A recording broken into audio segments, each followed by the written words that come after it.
Hello guys, ഏതൊരു ഓച്ചിറക്കാരനായ പ്രവാസി ഒരുപാട് മിസ് ചെയ്യുന്നൊരു സംഭവമാണ് നമ്മുടെ മഹത്തായ ഓച്ചിറക്കളി. അപ്പം അത് ഇന്ന് എല്ലാ പ്രവാസികളും ഈ പ്രാവശ്യത്തെ ആരും മിസ് ചെയ്യണ്ട. അതെൻ്റെ യൂട്യൂബ് ചാനലിലൂടെ നിങ്ങളുടെ ഫ്രണ്ടിലോട്ട് എത്തിക്കാൻ വേണ്ടിയാണ് ഞാൻ ഇന്ന് രാവിലെ ഇനിയും കുളിച്ചൊരുങ്ങി അത് കാണാൻ വേണ്ടിയാണത്. സാധാരണ ഓച്ചിറക്കളി ദിവസങ്ങളിൽ നല്ല എന്ന് വെച്ചാൽ ചെറിയൊരു മഴയൊക്കെ കാണുമേ. പക്ഷേ ഈ പ്രാവശ്യം ആ മഴയില്ലായിരുന്നു കേട്ടോ ഗൈസ്. ഈ പ്രാവശ്യം നല്ല വെയിലായിരുന്നു ഗൈസ്. അതുകൊണ്ട് തന്നെ പക്ഷെ വെയിലൊന്നും നമ്മൾ ഒച്ചക്കാർക്ക് ഒരു പ്രശ്നമല്ല.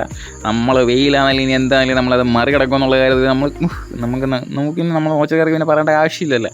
അങ്ങനെ നമ്മൾ ഇവിടെ ഈ ഓച്ചിറ അമ്പലത്തിൽ വന്നപ്പോൾ തന്നെ ഇഷ്ടം പോലെ ജനസാഗരമായിരുന്ന ഗൈസ് ഓച്ചിറ അമ്പലത്തിൽ. അപ്പം ഞങ്ങൾ നേരെ ഓച്ചിറ പടനിലത്തോട്ട് എന്ന് വെച്ചാൽ ആ സംഭവം എന്ന് വെച്ചാൽ ഓച്ചിറക്കളി നടത്തുന്ന ആ പടനിലം ലക്ഷ്യമാക്കി നടന്ന്. അപ്പം തന്നെ നമ്മുടെ പണ്ടിലെ ഫേക്കായിട്ട് മരുന്ന് കൊടുത്തിട്ട് ഒരു വൈദ്യനില്ലേ, ആ പുള്ളിക്കാരനെ അവിടെ നിന്ന് തകൃതിയായിട്ട് കച്ചവടം ചെയ്യുന്നുണ്ട്. എല്ലാവരും വന്ന് പുള്ളിക്കാരൻ്റെ കയ്യിൽ നിന്ന് മരുന്ന് മേടിക്കുന്നുണ്ട്. പുള്ളിയുടെ ഡയലോഗ് അടിക്കാനാണെങ്കിലും അസുഖമില്ലാത്തവനും മരുന്ന് മേടിക്കും.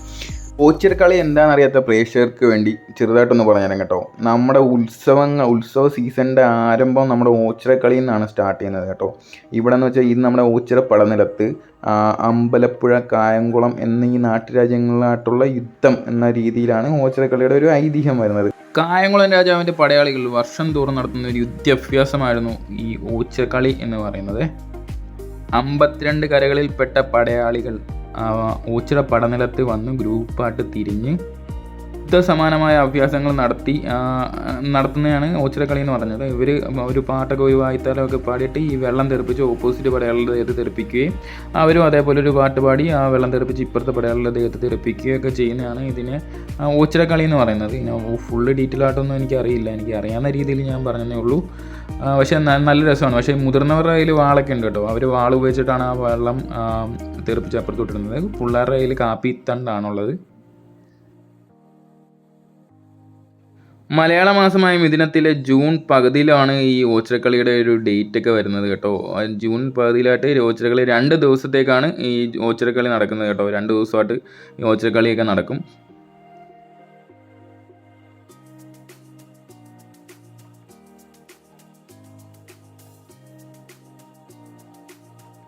അതുപോലെ അവിടെ കാണാൻ പറ്റുന്ന മറ്റൊരു കാഴ്ചയാണ് ഈ കളരിമുറകൾ പഠിച്ച ആശാന്മാർ. അവർ പഠിച്ച അഭ്യാസ മുറകൾ കാണികളുടെ മുന്നിൽ ഇങ്ങനെ പ്രദർശിപ്പിക്കും കേട്ടോ. അവർ പഠിച്ചിട്ടുള്ളതെല്ലാം അവർ കാണികളുടെ മുന്നിൽ പ്രദർശിപ്പിക്കും. അങ്ങനെ ഒരു ഗ്രൂപ്പിൻ്റെ 2 ആശാന്മാരാണ് ഇവർ. നല്ല മീവരക്കുള്ള ശരീരം, നല്ല ആരോഗ്യവാന്മാരായ ആശാന്മാർ. അവർ പഠിച്ചിട്ടുള്ള കാര്യങ്ങളൊക്കെ നല്ല കാണിക്കുന്നുണ്ട്. അത് കാണാൻ വേണ്ടി ഒരുപാട് ഓച്ചിറക്കാർ അവിടെ നിന്ന് വെയിറ്റ് ചെയ്യുന്നുണ്ട്. നല്ല പ്രോത്സാഹനമാണ് എല്ലാവർക്കും നമ്മൾ ഓച്ചിറക്കാർ കൊടുക്കുന്നത് കേട്ടോ. ഇതൊരു യുദ്ധത്തിനെ അനുസ്മരിച്ചുള്ളതായതുകൊണ്ട് തന്നെ കളരിമുറയിൽപ്പെട്ട ആശാന്മാരും അവർ ട്രെയിനിങ് കൊടുത്ത പിള്ളേരും വന്നിട്ട് അവർ പഠിച്ച കാര്യങ്ങളൊക്കെ ജനങ്ങളുടെ മുന്നിൽ കാണിക്കുന്നുണ്ട് കേട്ടോ. ഒരുപാട് കുട്ടി പിള്ളേർ വന്നിട്ട് അവർ കറക്കൊക്കെ ഒരു രക്ഷയില്ല, അന്തരീക്ഷത്തിലേക്ക് കറങ്ങി നിൽക്കുന്നുണ്ട് ഗൈസ്.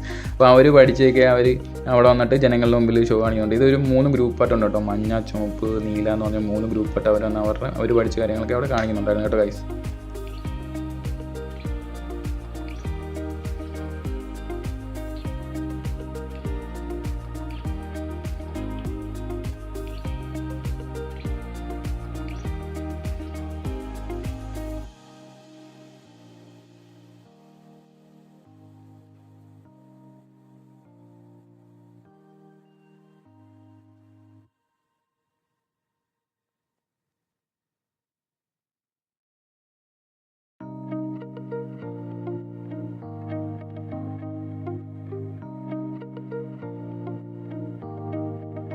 ആദ്യം നമ്മൾ കണ്ട ആശാൻ തന്നെ ഒരു കത്തി ഉപയോഗിച്ച് നമ്മളൊരു പ്രതിയോഗിയെ എങ്ങനെ കീഴ്പ്പെടുത്താം എന്നുള്ളതിൻ്റെ ഒരു ഡിമോ ആയിരിക്കുന്നു ഈ കാണിച്ചത്. ഒരു കത്തിയായിട്ട് നമ്മൾ ഒരാളെ അറ്റാക്ക് ചെയ്യാൻ വരാൻ നേരത്ത് അതെങ്ങനെ അവരെ ഡിഫെൻസ് ചെയ്യാന്നുള്ളതിൻ്റെ ഒരു ഡിമോ ആയിരുന്നു ഇപ്പം ആദ്യം നമ്മൾ കണ്ട ആശാന്മാർ തന്നെ ഇപ്പം കാണിക്കുന്നത്.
ഉറുമി വീശണമെങ്കിൽ കുറച്ച് കഴിവ് വേണം കേട്ടോ. അത് ഈ പിള്ളേർ അത് അത്ര ഈ സിമ്പിളായിട്ടിട്ട് വീശുന്ന കാണാൻ നേരത്ത് തന്നെ നമുക്ക് ഊഹിക്കാമല്ലോ അതിനൊക്കെ. അപ്പം അവർ ആശാൻ വന്ന് കാണിച്ചൊരു ഷോയാണിത്. അപ്പം ആശാൻ ഇങ്ങനെ ചെയ്യുന്നുണ്ടെങ്കിൽ ആശാൻ്റെ ലെവലിൽ നമുക്ക് ഊഹിക്കാമല്ലോ.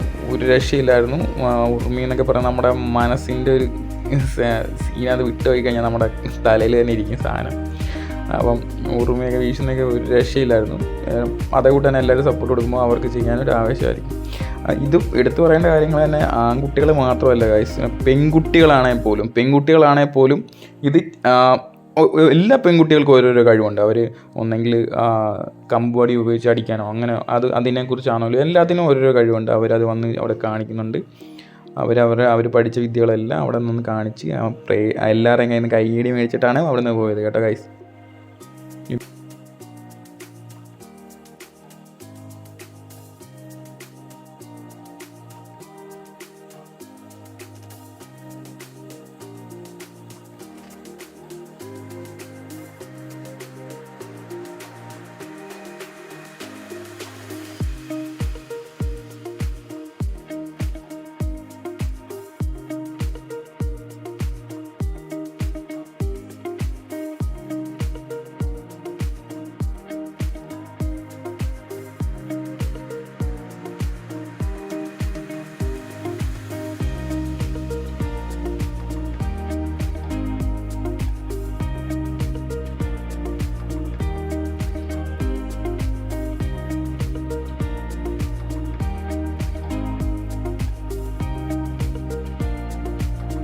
അപ്പോൾ ഗൈസ് വേറെ സംഭവം കാണിച്ചത് ഈ പറക്കാൻ പറ്റാത്ത പെൺപുലികളെ കണ്ടോ. ഇവരുടെ ഇത് കാണാൻ എന്ത് ഭംഗിയായിരുന്നു അറിയാമോ. ഇവരിങ്ങനെ ചെയ്യുമ്പം തന്നെ ഇവരുടെ കണ്ണുകളാണ് നമ്മൾ നോക്കേണ്ട ഗൈസ്. അവരുടെ കണ്ണുകൾ ഭയങ്കര ഷാർപ്നെസ് ആയിരിക്കും. ആ പ്രതിയോഗിയുടെ കണ്ണിലോട്ട് നോക്കി തന്നെ നിന്നിട്ട് കണ്ണി നോക്കി നമ്മൾ പേടിച്ചു പോകും. അതേകൂട്ടുള്ള സീനാണ് അവർ കാണിക്കുന്നത്. പക്ഷെ അത് കണ്ടുകൊണ്ടിരിക്കാൻ ഭയങ്കര ക്യൂട്ടായിരുന്നു. അങ്ങനെ അതിന് തന്നെ നല്ല ഭംഗിയുണ്ടായിരുന്നു. അത് തന്നെ നമ്മളെല്ലാം കൂടി കണ്ടുകൊണ്ടിരുന്നത്. അവരുടെ ആ ഒരു സെറ്റപ്പൊക്കെ കാണാൻ നല്ല ഭംഗിയുണ്ടായിരുന്നു.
പെൺപുലിക്കുട്ടികളുടെ യുദ്ധം കഴിഞ്ഞിട്ട് ഈ മഞ്ഞ ഗ്രൂപ്പിൻ്റെ ആശാന്മാർ അവരുടെ ആയോധന കലകൾ അവിടെ കാണിച്ചു കൊടുക്കുന്നുണ്ടായിരുന്നു. എനിക്കൊന്നും മല്ലയുദ്ധമാണെന്ന് തോന്നുന്നു.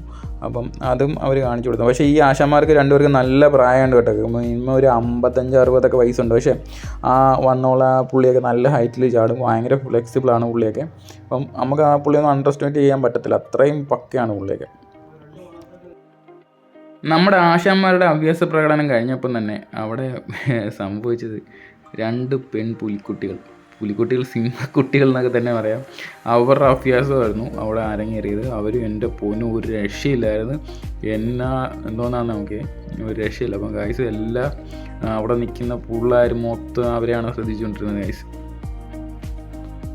ഇതിനിടയ്ക്ക് നമുക്ക് ഓച്ചിറ പരബ്രഹ്മ ക്ഷേത്രത്തെക്കുറിച്ച് കുറച്ച് പഠിച്ചാലോ. നമ്മുടെ കേരളത്തിൽ കൊല്ലം ആലപ്പുഴ ബോർഡറിലാണ് ഈ ഒരു ക്ഷേത്രം സ്ഥിതി ചെയ്യുന്നത്. ഇതിനെ നമ്മൾ ദക്ഷിണ കാശി എന്നാണ് നമ്മൾ ഓച്ചിറക്കാർ കളിക്കുന്നത് കേട്ടോ. ഇത് പ്രത്യേകിച്ച് വിഗ്രഹങ്ങളൊന്നുമില്ല, എന്നാലും നമ്മൾ ബ്രഹ്മത്തെയാണ് ആചരിക്കുന്നത്. പ്രത്യേകിച്ച് വിഗ്രഹങ്ങളൊന്നുമില്ല ഈ അമ്പലത്തിൽ, ബ്രഹ്മത്തെയാണ് ആചരിക്കുന്നത്. പിന്നെ എല്ലാ വർഷവും ഡിസംബർ ജനുവരി മാസങ്ങളിൽ ഇവിടെ ഓച്ചിറ വൃശ്ചികോത്സവമുണ്ട്. അത് കാണേണ്ട തന്നെയാണ്. പറ്റുന്ന ആൾക്കാരൊക്കെ ഇത് കാണാൻ പറ്റുന്നുണ്ടെങ്കിൽ ഓച്ചിറ വൃശ്ചത്തിന് ഇവിടെ വന്ന് കാണുന്നതാണ്. 10-12 ദിവസവും എല്ലാവരും വന്ന് തൊഴുകയൊക്കെ ചെയ്യും. അത് ഒരു വല്ലാത്തൊരു അനുഭവം തന്നെയാണ്. കൂടാതെ എടുത്തു പറയേണ്ട ഒരു കാര്യമാണ് നമ്മുടെ 28ാം ഓണവും. ഓണം കഴിഞ്ഞിട്ട് 28 ദിവസം കഴിഞ്ഞിട്ട് നമുക്കൊരു 28ാം ഓണമുണ്ട്. ഏതൊരു ഓച്ചിറക്കാരനും അതൊന്നും മറക്കാൻ പറ്റാത്ത അനുഭവങ്ങളാണ്. പിന്നെ ഇവിടെ വരുമ്പോൾ നമുക്ക് കിട്ടുന്നൊരു ഫീല് ഒരു രക്ഷയില്ല. പിന്നെ എടുത്തു പറയേണ്ട ഒരു കാര്യം, മതപരമായിട്ട് ഒരു വിലക്കുമില്ലാത്തൊരു അമ്പലമായിട്ടാണ് നമ്മുടെ ഈ ഓച്ചിറ അമ്പലം. ഹിന്ദു മുസ്ലിം ക്രിസ്ത്യൻ എല്ലാവർക്കും ഇവിടെ വരാം, ഫുഡ് കഴിക്കാം, എല്ലാം 3 നേരം അന്നദാനം എല്ലാം ഉണ്ട്. അപ്പോൾ ഇതേപോലെയുള്ള നല്ല വീഡിയോക്ക് എൻ്റെ ചാനൽ ഒന്ന് സബ്സ്ക്രൈബ് ചെയ്യണേ.